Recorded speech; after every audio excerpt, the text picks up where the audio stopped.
When you think about your sales goals for next year, are you positioning yourself for success or for survival? Successful sales years and careers start with mastering your thoughts.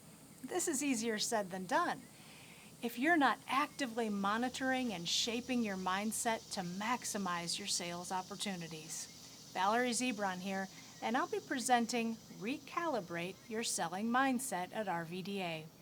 This interactive workshop will explore where your sales mindset is currently and what you can do to actively recalibrate it for better success.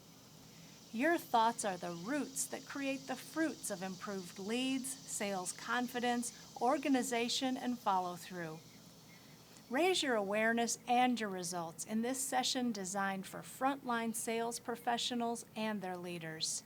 In this session, we'll look at the relationship between your thoughts and your results, assess your current sales mindset, practice ways to develop and maintain your positive thoughts even through tough patches.